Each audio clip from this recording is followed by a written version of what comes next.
예, 세 번째 강의 시작하겠습니다. 자, 우리가 코어 바이옵시가 요새 많이 하거든요. 코어 바이옵시는 이제 논란이 좀 많긴 많습니다. 코어 바이옵시는 FNA는 바늘을 찔러야 세포를 끄집어내고, 코어 바이옵시는 이제 총을 쏴가지고 캡슐을 조직을 뜯어내는 거죠. 코어 바이옵시를 지금 많이 하고 있지만 이제 코어 바이옵시에 찬반이 많습니다. 코어 바이옵시가 효과가 있느냐 없느냐에 대한 찬반이 아니고 이제 많은 결절을 코어 바이옵시가 너무 남발이 된다는 그런 분도 있으시거든요. 그러면 코어 바이옵시라는 장점이 뭐냐? 첫째 장점은 우리가 이제 갑상선의 파피러를 캔서를 좀 애매한 경우에는 코어 바이옵시하면 진단이 좀 더 정확할 수가 있죠. 그런데 거기에 대해서는 이제 또 찬반이 많습니다. 왜냐하면 파피러 캔서의 진단은 꼭 코어 바이옵시 아니라도 FNA도 충분히 하는데, 그런 위험한 파피러 캔서 진단하는데 그 참 소 잡는데 뭐라 하면 닭 잡는데 뭐 들고 하는 것 같아. 거기에 대해서 이제 반론하는 사람이 있습니다. 거기 두 번째는 이제 여기에는 확실히 효과가 있습니다. 우리가 이 결절이 폴리큐라 네오플라스미냐 노듈라 하이퍼플라시아 감별은 제일 중요한 건 뭐냐면 캡슐이 있느냐, 이게 제일 중요하거든요. 그래서 우리가 FNA 코어 바이옵시가 트루 캡슐이 나오면 이거는 폴리큐라 네오플라스, 트루 캡슐이 안 나오면 노듈라 하이퍼플라시아인데, 문제는 뭐냐면 이 검사자의 숙련도에 좌우되거든요. 요거 총을 딱 쏠 때 정확하게 이 결절을 딱 총을 쏴가지고 캡슐을 딱 뜯어내야 되는데, 정상 조직, 캡슐, 병변 조직 다 나와야 되거든요.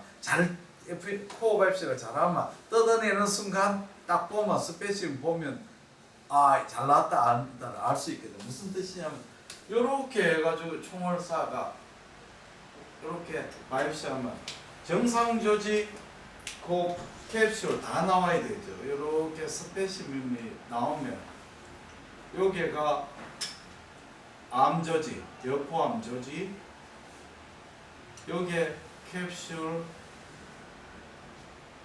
여기는 정상 조직. 여기 딱 눈으로 보이거든요. 햄밍이 안 해도 딱 보이거든요. 그래서 이걸 이렇게 얼마나 잘 획득할 수 있느냐. 여기 이제 결국은 성패에 좌우하는 거예요. 그래서 숙련이 된 선생님들은 잘하는데 아무래도 초심자는 여기 캡슐 획득률이 떨어지는 거예요. 하여튼 그렇습니다. 그 다음에 우리가 이제 폴리큐라 네오플라스는 무슨 뜻이냐면 아데노마, 칼시노마를 다 합쳤는 개념이죠. 그래서 우리가 FNA나 바이옵시로서는 이것이 아데노마, 칼시노마는 모릅니다. 수술해가지고 안에 종양이 캡슐을 인베이전 하거나 베슬을 인베이전 하면 폴리큐라 칼시노마, 이 종양이 캡슐이나 그걸 인베이전 안 하면, 베스크를 인베이전 하면 폴리큐라 아데노마죠. 그러니까 우리가 FNA나 코어 바이옵시까지 해도 폴리큐라 네오플라스는 진단되지만 아데노마, 칼시노마는 우리가 구별을 못하는 겁니다. 자, 그다음 마지막으로 ATN의 가이드라인이 있습니다. ATN 노즐의 가이드라인이 설명을 드리겠습니다.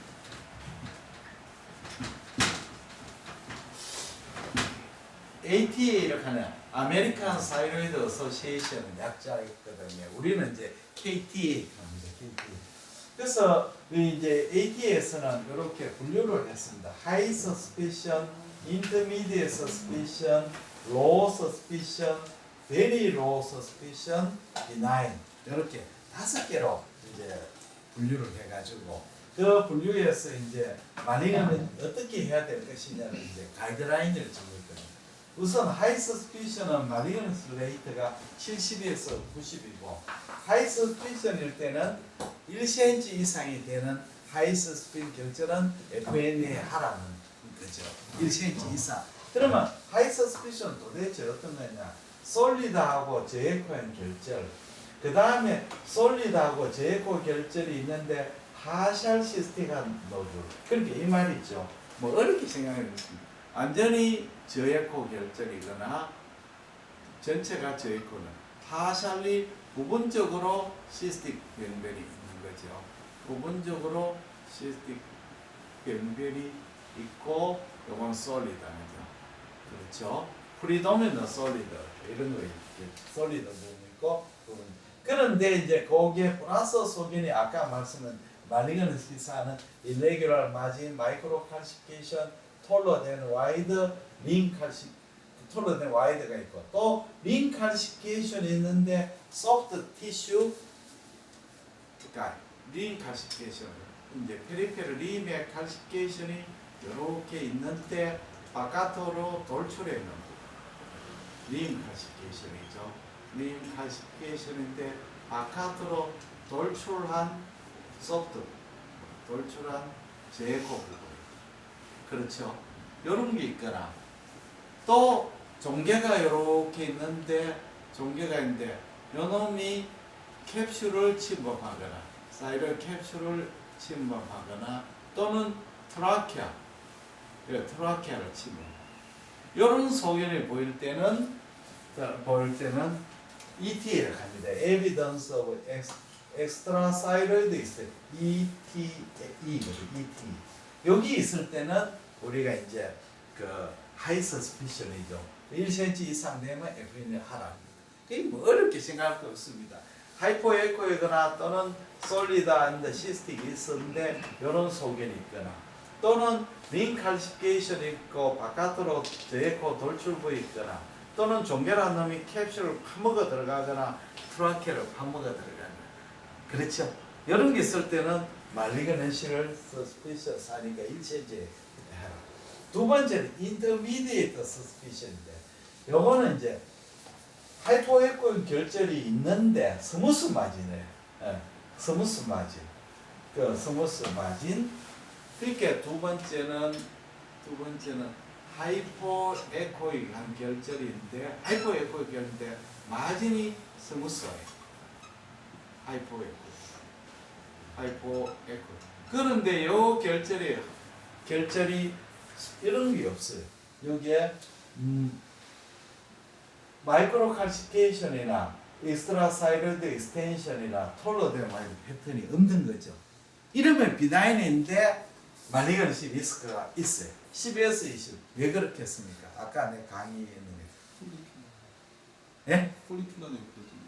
그렇죠. 또 하나. 엔캡슐레이트 타입 파피러리 캔서. 그렇죠. 그렇죠. 세분 공부를 많이 하셨어요. 이제 딱만 그 물어보면 아는 사람 한 사람도 없어요. 요거는 파피러리 캔서 이야기거든. 하이서스비. 요거는 인터넷에 펴는 바로 폴리큐라미오플라스 또는 엔캡슐레이티드 타입 파피러리 캔서죠. 그렇죠. 대본 하셨어요.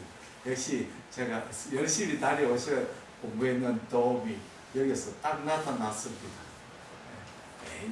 이거는 1cm 이상 되면 FNA 이게 똑같죠. 세 번째는 뭐예요? 로우 서스피션입니다. 로우 서스피션.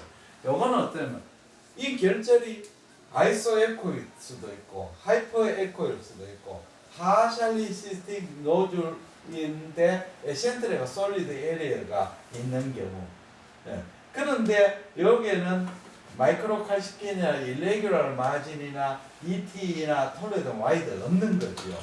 사실은 이런 거 로우 서스피션 많은 레이트 굉장히 적죠.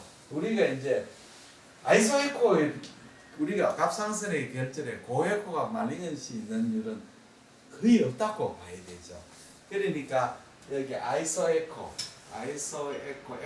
아이소거나 또는 하이퍼에코는 더 없겠죠. 하이퍼에코. 그 다음에 파샬리스틱에다가 에센트릭 솔리드 넣어요. 여기 시스틱, 에센트릭.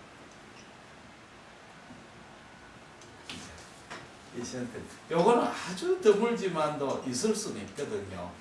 이제 우리가 파피럴 캔서도 세포가 증식이 엔캡슐레이트 타입의 파피럴 캔서도 세포의 증식이 아주 많지 않으면 주위하고 비슷하게 볼 수가 있고 또 파피럴 캔서인데 이게 어떻게 주위에 콜로이드라든지 이런 게 많아지면 dense함 주위에 있는 콜로이드가 콜로이드가 많이 나오면 이게 이제 하이퍼에코로 보일 수 있고, 요거는 시스틱 타입 파피럴 캔서가 있을 수 있지 않나요? 무슨 뜻인지 알겠습니까? 첫째 아이소에코는 세포 증식이 아주 많지 않을 때, 증식이 약간 있거나, 요거는 결절 암세포 주위에 결절 내에 콜로이드가 어큐뮬레이션 될 수가 있죠. 암세포 주위. 요거는 뭡니까? 시스틱 타입 파피럴 캔서. 그렇죠. 여기 이제 로우리스. 사실은 이거는 아주 드물죠. 이런 경우에는 어떻게 하느냐? 예, 요거는 보시면 로우 서스피션은 1.5cm 이상 되면 FNA를 하라. 말리그넌스는 5에서 10%. 그렇게 되어 있습니다. 이해가 되셨죠? 그 다음에 베리로죠. 베리로. 요거는 마르겐 레이크 3% 이상입니다. 스폰지포 모델, 파셜 시스틱 노즐의 without suspicious sonography finding. 지금까지 했는 건 전혀 소견이 없는 거죠. 그러니까 스폰지폼 노즐이라고 하는 것은 이런 걸 말합니다.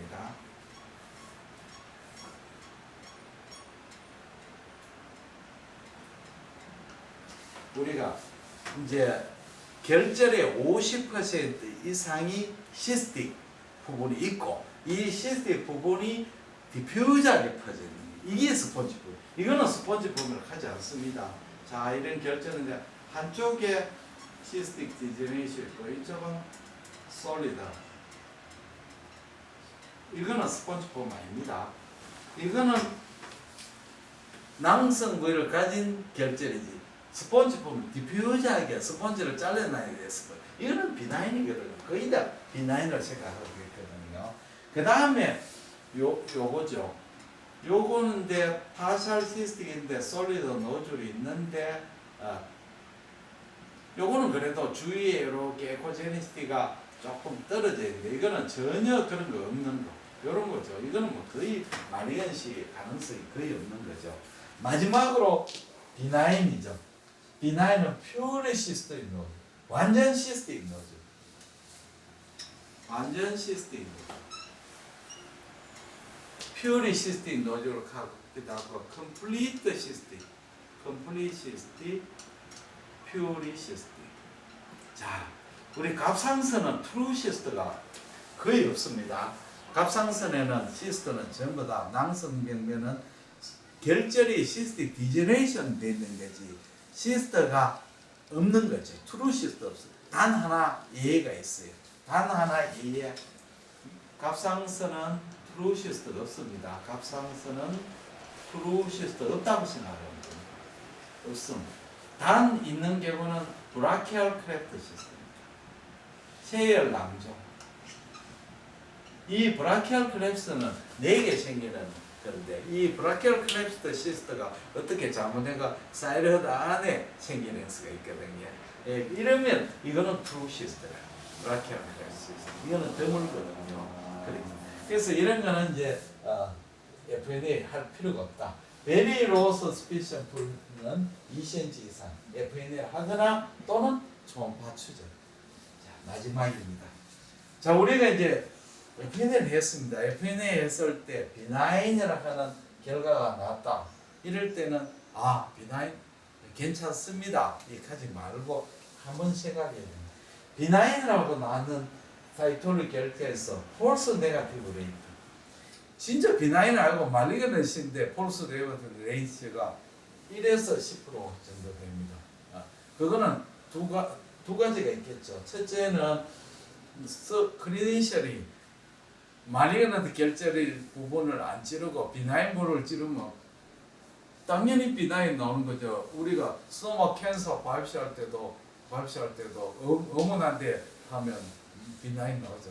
그 다음에 두 번째 병리과 의사가 잘못 볼 수도 있죠. 하루에 슬라이드 수백 장 보는데 그날따라 배도 좀 아프고 좀 머리도 삥하면 슬라이드 보다가 말리그넌스 있는 부분을 안 보고 비나인 칠 수도 있는 거죠. 그건 충분히 뭐 사람이니까 있는 거죠. 두 번째는 이런 비나인이 나올 때는 반드시 초음파 사진하고 코리레이션 해봐야죠. 내가 비나인 결절에 비나인 나오면 뭐 비나인이겠죠. 내가 말리그먼트로 생각했는데 비나인 나오면 아닐 가능성 생각이죠. 그렇죠. 말리그먼트 그렇죠. 그 다음에 세 번째는 이제 큰 결절이 큰데 FN에서 비나인 났다면 진짜 비나인이 믿을 수 없겠죠. 그렇죠.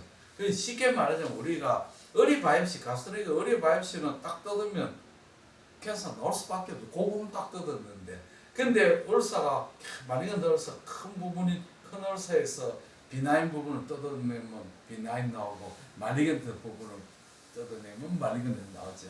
그러니까 큰 결절에서 우리가 결절 FNE 해가지고 비나인 나는 믿을 수 있느냐죠. 믿을 수 있느냐죠.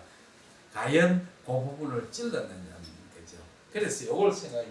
그 다음에 리피트 FNE 해야 될 거냐 그러니까 심사숙고해야 된다. 이런 말입니다.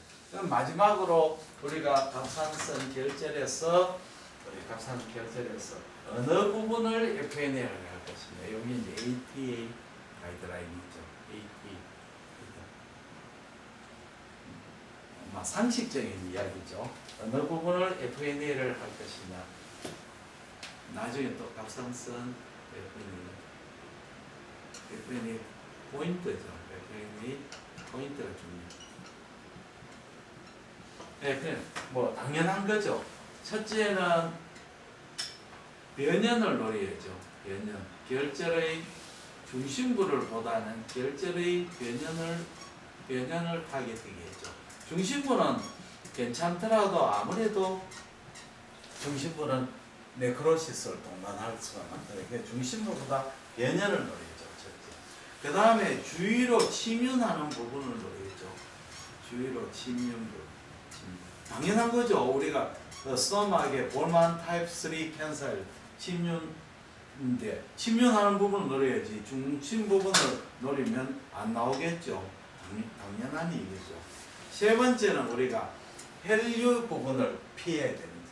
혈류가 많은 부분, 혈류 부위를 피함. 당연하죠. 왜 혈류 부위를 피하면 브리딩도 이렇게 했지만 그 다음에 세포가 이 혈액하고 다이루션이 돼가지고 세포 진에 그게 아니라 고기를 얻어야 되는데 국물만 한 건 가져오는 결과가 되죠. 그렇죠. 그 다음에는 뭐 고에코 부분을 피해야죠. 고에코 부위를 당연히 피해야죠. 피하고 저에코 부분을 노려야죠. 저에코 부분. 고에코 부분은 대부분 어떤 데입니까? 디제네이션 되는 부분이죠. 콜로이드가 많은 부분. 이렇게 고에코 부분 찌르면 꽝이죠. 네, 전부 디제네이션 콜로이드가 많은 부분. 저에코 부분은 세포 성분이 많은 부분이죠. 당연한 이야기죠. 그 다음에는 뭐가 되겠습니까? 보자. 변연, 주위 부분, 혈류 부분 넣고 마이크로 칼시피케이션 부분을 노려야지. 마크로 칼시피케이션을 피하고 부위. 여기는 우리가 결절로 안 보이지만 실제로 아주 작은 결절이 있을 수가 있거든요. 그래서 마이크로 칼시피케이션을 노리고 마크로 칼시피케이션을 노리면 안 나오죠. 그거는 칼시파이드 머티리얼만 나오죠. 그 다음에 린 칼시피케이션 경우는 변연부. 린 칼시피케이션에는 변연부위를 노려야죠. 저에코 변연부위. 저에코 변연부위. 생각하면 다 당연한 이야기입니다. 이렇게 이제 강의를 마치겠습니다. 감사합니다.